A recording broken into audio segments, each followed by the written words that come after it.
Halo, selamat pagi, salam lestari. Bagaimana kabarnya sedulur DTC semua? Oh ya, adik nunjukin, adik belajar ya, belajar mewarnai ya.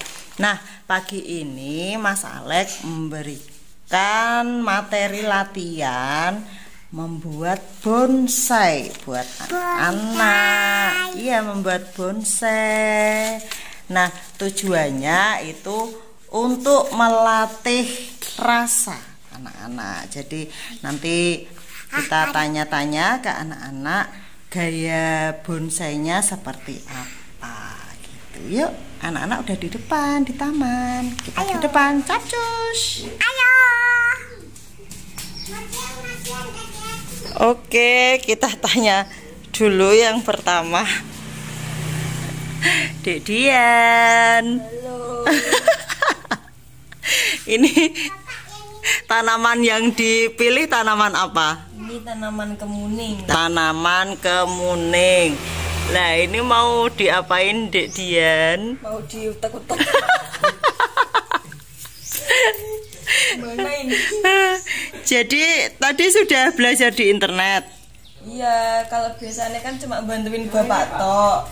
Lah ini kita disuruh bikin sendiri ini gimana? Lah, ini gaya yang diambil gaya apa? Tadi lihat-lihat style-style di internet sih itu tertiup angin gitu. Jadi nanti ke sana semua. Oh gitu, gaya tertiup angin. Oleng berarti, Dek. Kayak aku oleng. Ya, ini sedulur. Dikawat-kawat, pakai perasaan dong. Kayaknya terlalu keras ini. Nah, pakai perasaan, Dek, disayang-sayang itu tanamannya. Oke, ini yang kedua. Lodia mau bikin gaya apa ini, Lodia? Gaya kaskade, 2 atau lebih merumbuk ke bawah dahannya. Oh gitu. Ini tanaman yang dipilih tanaman apa? Tanaman serut. Serut. Tapi ini masih serut anakan ya? Masih kecil. Soalnya rawan juga kalau serutnya bapak yang besar terus diutek-utek, nanti nggak berhasil.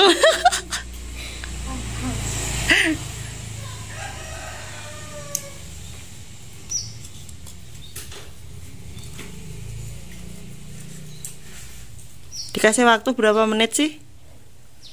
Nggak ada ini nan. 12. Oh, sampai jam 12. Masih lama lah ya.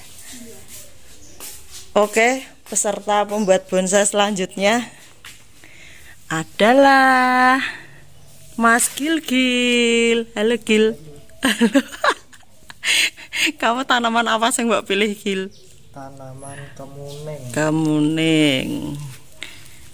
Soalnya kalau misalnya gagal, carinya mudah dan murah.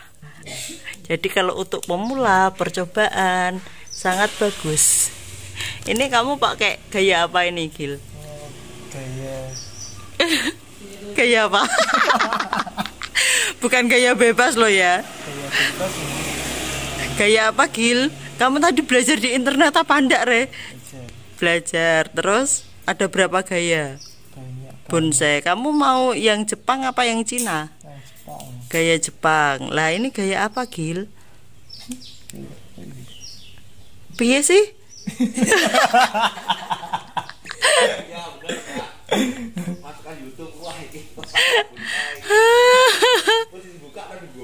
Dibentuk muter-muter nanti.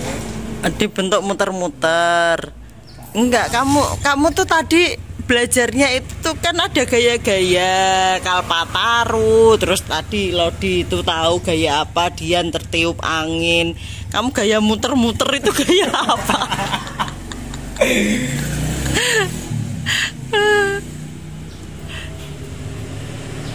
Sudah dipangkasi daun-daunnya, disisakan terus dibentuk. Itu kawatnya dulu, Gil. Oh, kawatnya dulu mbok puter-puter di situ, baru nanti mbok miringin ke sana atau mbok puter ke sana gitu loh. Kalau belum ada kawatnya itunya mbok puter-puter nanti potol itu nanti.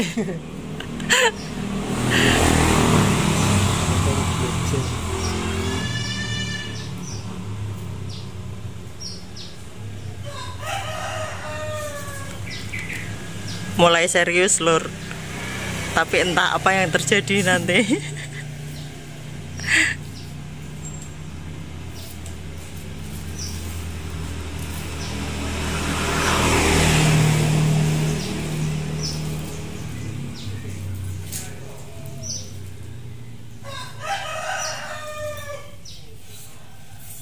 Pakai perasaan Gil, dipakai perasaannya.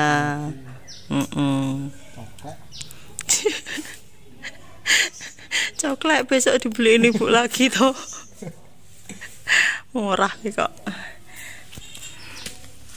Oke, sekarang kita tanya kepada bapaknya.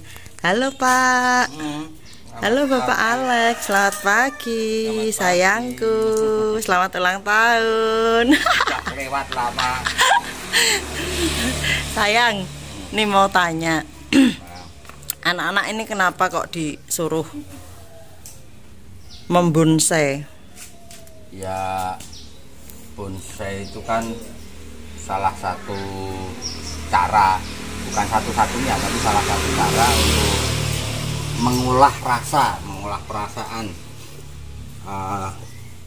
Sedangkan mereka nanti harus main Dwilian. Dwilian itu kan salah satu mata lomba di dalam wushu, di mana yang ditonjolkan adalah seni, sehingga kepekaan rasa itu penting. Nah, salah satu caranya ya begini nih, dilatih membentuk bonsai dalam waktu yang ditentukan, jadi nggak asal begitu. Ini untuk cabur apapun bisa bela diri.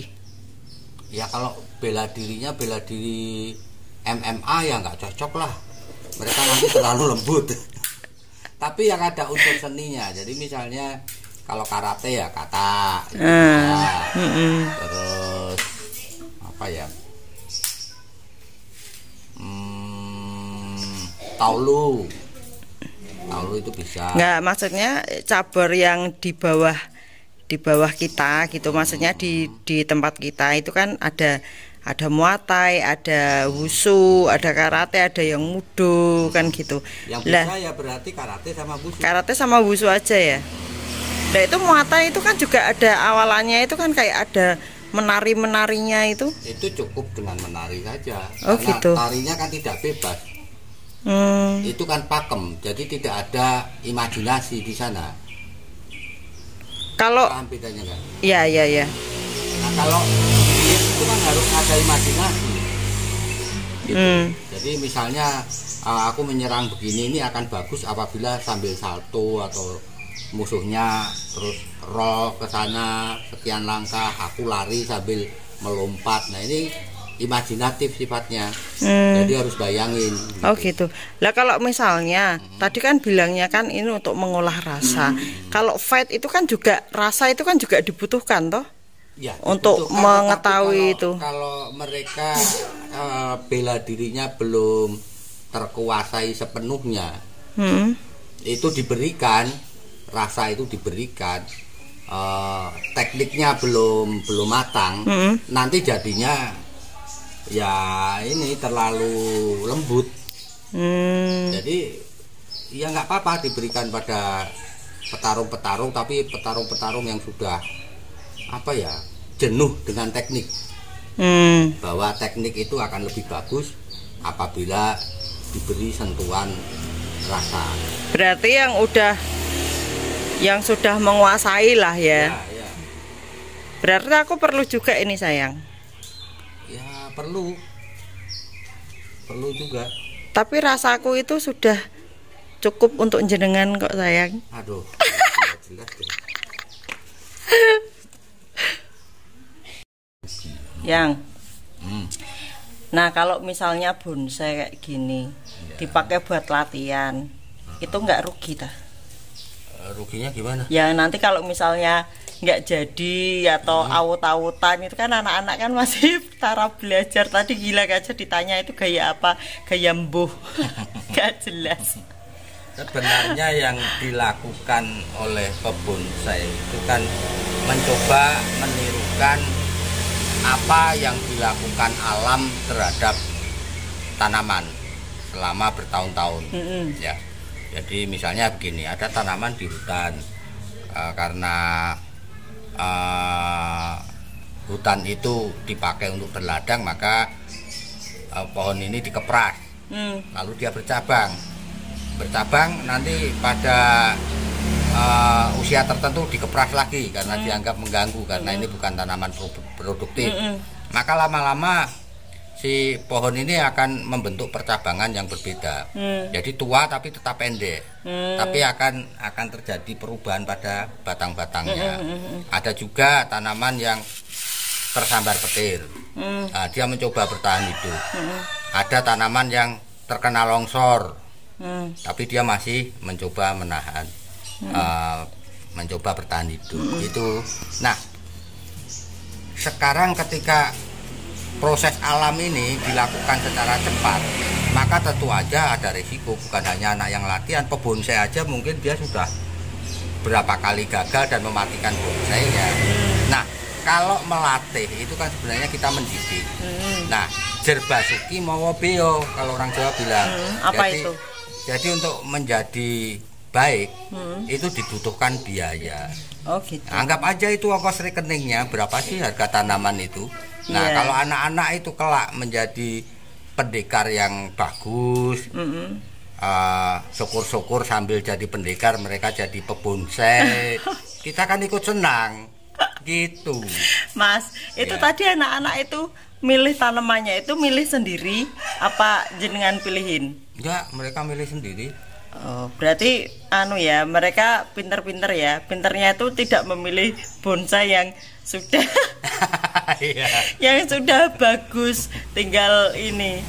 Anak-anak milihnya yang masih kecil-kecil bakalan gitu. Karena kalau misalnya gagal itu resikonya itu enggak terlalu ini. Nanti tak beliin lagi.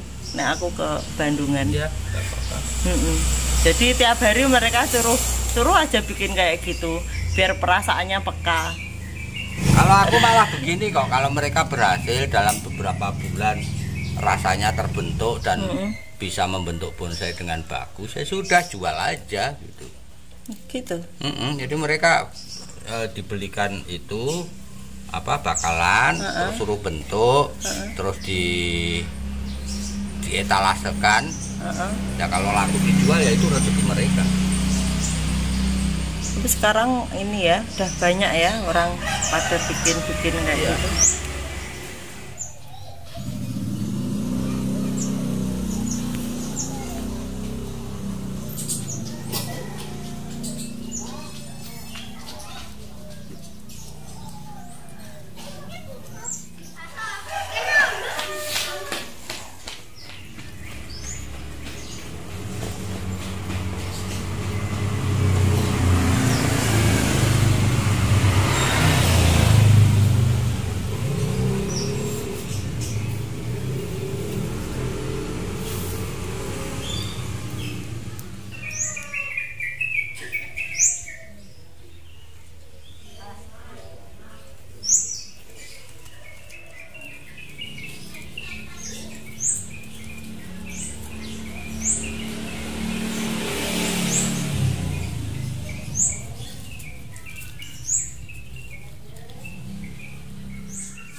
Halo Lor, ini hasil bonsai bilang. Aku mau tanya Bapak dulu gimana pendapatnya Bapak. Yuk Bapak, ini gimana Pak menurutnya Bapak?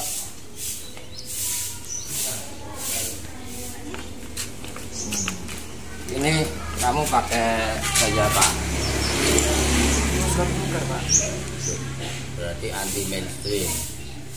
Nah, bonsai yang baik itu kalau dipandang dari semua sudut harus tampak baik. Caranya kamu lihat terus kamu putar gini. komposisinya masih tetap bagus ya. Gitu loh. Nah, di sini ini kosong. Paham? Berarti ini tak ginikan. Paham? Putar lagi.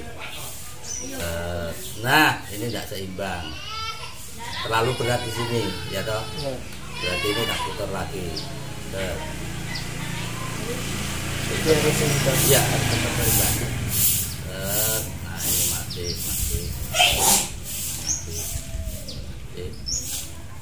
Ini berarti ini kurang itu.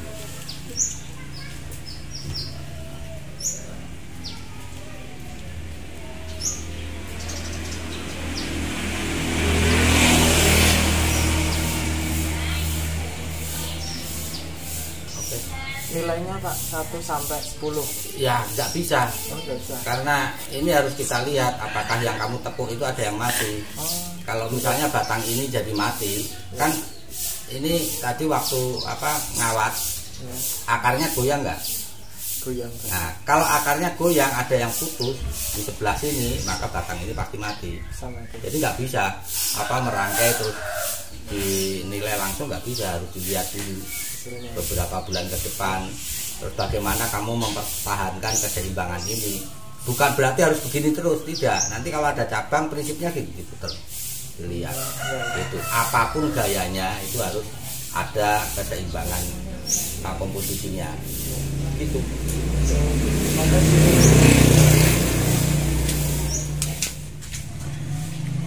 Nah ini karyanya dia, nggak jadi tertiup angin lur. Anginnya hilang. Tanya ke bapak langsung.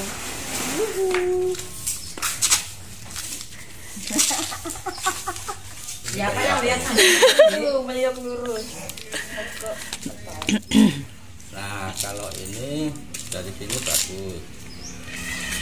Tinggal keseimbangan sama potnya, tapi nanti ini dia kan masih bisa tumbuh lagi toh. Ya. Dari sini.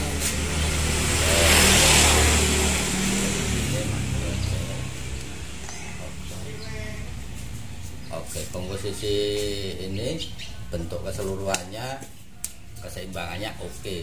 Yang tidak seimbang itu antara batang sama daun. Paham? Ini batang begini tapi daunnya sampai di sini. Nah, itu berarti harus dikecilin.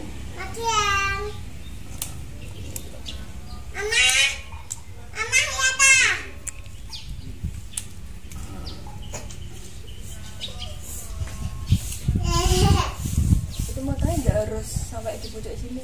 Tidak harus.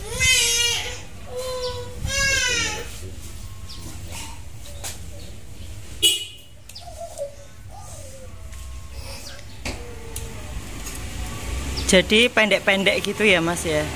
Karena batangnya kecil. Iya. Iya. Ya sih gitu lebih bagus. Nah. Eta Yan lebih anu.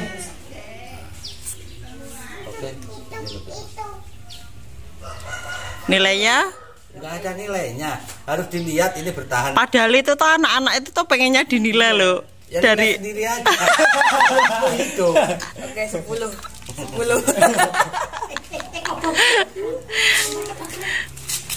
Oke, Lor, yang masih berusaha adalah Lodia.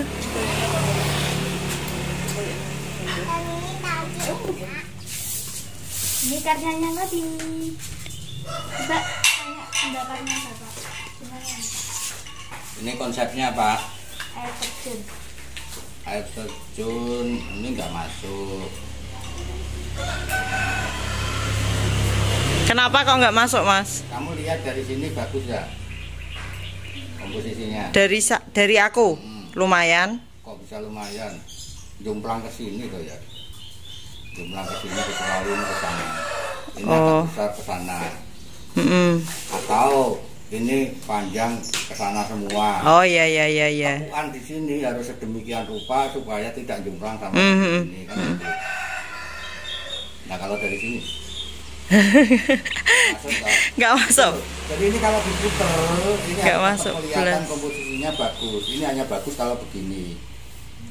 Kalau begini jadi ini nggak kelihatan karena nggak kelihatan jomplang. Itu karena mungkin bahannya terus dia Ya. pemilihan gayanya kali ya. Dia nggak sesuai sama bahannya, dia nggak ikut bahannya. Atau itu. Yang kedua, coba lihat ini batangnya, ini kan masih sangat kecil dengan daun besar karena ini jenis serut daun panjang kan gitu. Dengan batang segini ini harusnya tidak dibonsai dulu gitu. Iya, iya. Tidak dibentuk dulu tapi dibiarkan tumbuh dulu Gitu. begitu. Berarti untuk ini Mas, untuk bonsai itu kita tidak menentukan gayanya dulu, tetapi tanamannya itu Ya. bentuknya kayak apa baru nanti Dia punya diarahkan kecenderungan. gitu. Iya, iya, iya. Begitu. Terus mana lagi? Nih, Karena gagal, Lodi bikin lagi. Enggak, tiap orang nggak cuma bikin satu kan? Oh gitu. Bilang itu banyak tapi Semuanya pokoknya blungker-blungker gitu ya. bukan, semuanya apa, kemuning. Oh, Kayaknya dia nanti jadi spesialis kemuning dia. Ini stylenya apa?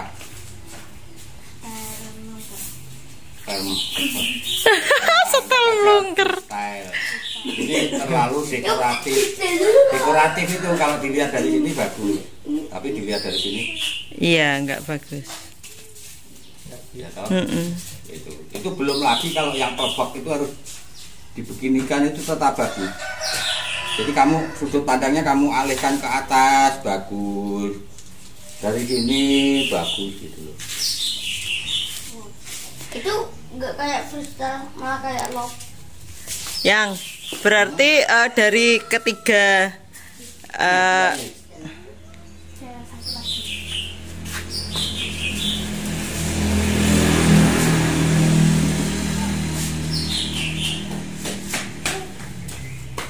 Awas jangan injak habis. Ditaruh. Ini apa ini? Tuh, style Grow in the rock atau tumbuh di atas karang. Tumbuh di atas karang itu tampaknya gampang tapi salah satu yang paling sulit karena karakter batunya sama karakter ini tanamannya itu harus menyatu. Oke, kita lihat lubangnya pertama. Nih lubang ini. Ini terlalu besar apa enggak? Iya, Iya, untuk jadi- tanamannya terlalu besar. Kira-kira butuh berapa puluh tahun ini untuk kita- Lama. Iya, lama sekali. Jadi ini nggak masuk. Dari segi lubang batu nggak masuk. Kemudian ini batangnya lurus dengan daun agak besar. Sementara lekuannya batu seperti ini. Harusnya ini piye? Dimasukin lagi. Bukan batang ini loh. Supaya bisa masuk sama batu ini. Nah, dilengkupkan. Nah, ditekuk. Nah, sementara kalau lihat ini kekerasannya, jadi ini kaku ini. Kurang lunak ya. Ya, dia getas juga. Enggak bisa ini. Yang bisa kira-kira ya macam Asem. asem bisa, kawis bisa, kemuning bisa. Oh, kemuning tuh. Kemuning lebih lentur ya. Oh iya ya. Ya, toh. Itu jadi ini nggak masuk untuk grow in the rock. Grow in the rock. Gitu. Ya, Oke, yang mau nanya dari ketiga atlet yang jenengan tadi, Gilang, Dian sama Lodi yang paling berbakat. mana tadi punyanya Dian? Ini ya. Ini punyanya Dian. Terus mana lagi punyanya Dian? Ini punyanya Dian. Terus Gilang yang mana? Gilang 3 ini.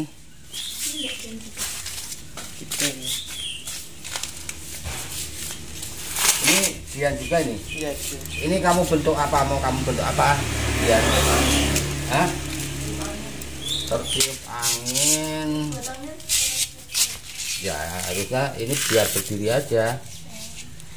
Yang ini biar berdiri aja.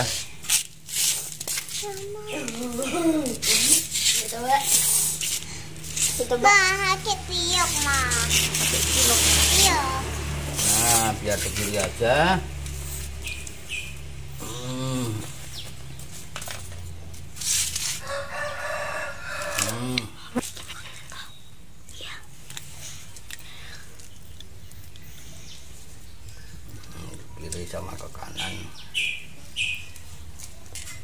Berarti nggak harus doyong semua gitu ya? Nggak harus gitu. Ini arahnya ke sana semua gitu. Adek sebentar. Ini gagal ini yang ini. Nah kalau lihat ini sama ini ya, dia itu minimalis.